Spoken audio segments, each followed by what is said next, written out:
Good day, RGV. Today on Valley por Vida, we're talking about the history of our beautiful Rio Grande River. Now, we're also breaking down the latest in technology news, introducing you to our Pet of the Week, talking about ways that we can keep our teens safe when they're scrolling through social media, and of course, elaborating on the benefits of art when it comes to emotional expression. Clearly, there's a lot to break down, so let's get to it. The show starts right now.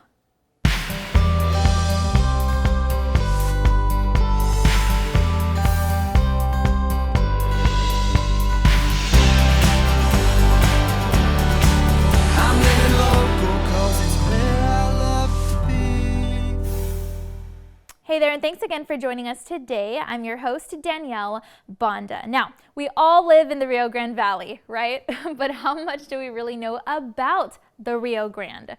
Well, yesterday we talked about some interesting things regarding the river's history, and today we're about to break it down even further, just to give you a better understanding of your own backyard. So get this, according to justfunfacts.com, apparently certain portions of the Rio Grande are actually about 18 meters deep. Now that's about 60 feet down, and its average discharge rather is about 68 cubic meters per second.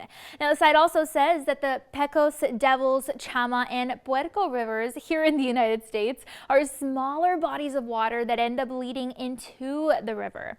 And also the Conchos, Salado, and San Juan bodies of water in Mexico lead into the Rio Grande as well. It's crazy.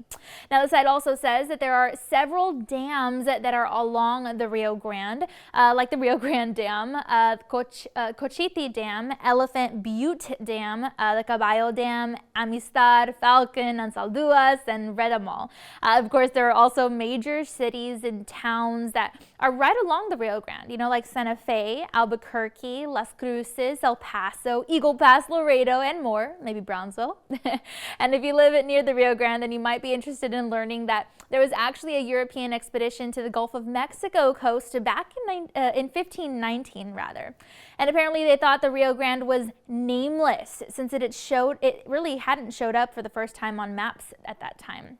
Now, the site says that the Rio Bravo showed up for the first time in 1536 on a map, and it was actually placed on there by a royal Spanish cartographer. It outlines that the exploration of the river basin didn't even happen before mining and agricultural settlements of the late 16th to 18th centuries. Now, the river actually was a site for a border dispute between Mexico and, of course, the Republic of Texas. The site says that in the 1830s and 40s, Mexico marked the border at the Nueces River. And then the disagreement ended up leaving Texas, of course, as a new state. And ever since 1848, the Rio Grande marked the boundary between Mexico and our country.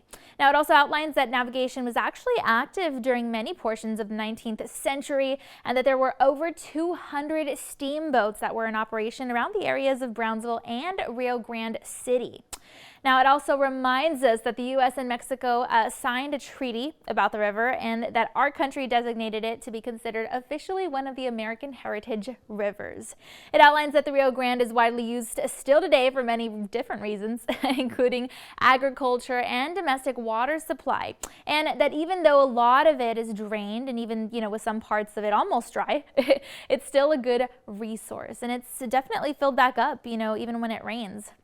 It also says that there are a lot of crops like potatoes, alfalfa, peppers, onions, pecans, and different citrus fruits that grow along the river, and that cattle, raising and other leading agricultural industries flourish in the area as well.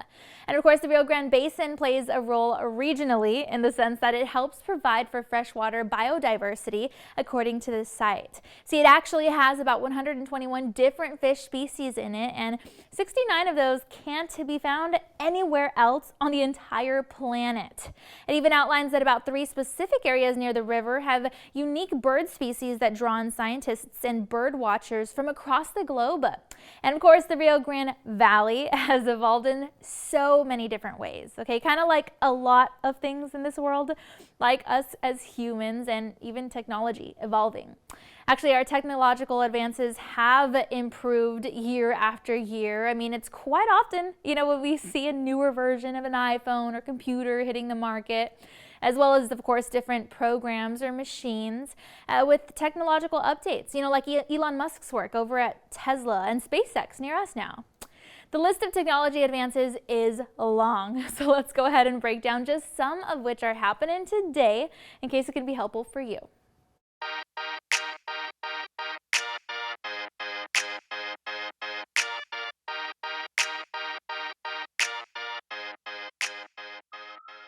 Here's what's happening in the tech world. A new version of the iPhone software is out. It brings a new Siri voice, new emojis, and a feature we could have used about 6 months ago. iOS 15.4 now lets you unlock an iPhone even if you're wearing a face mask. But considering Los Angeles recently lifted many mask mandates, this feature might not be as useful as it would have been a few months ago. Still, you can turn it on in settings under Face ID and passcode. Face ID with mask uses the unique features around your eyes to authenticate you, but Apple says the full Face ID option is still more secure. The feature only seems to be available on the iPhone 12 and up.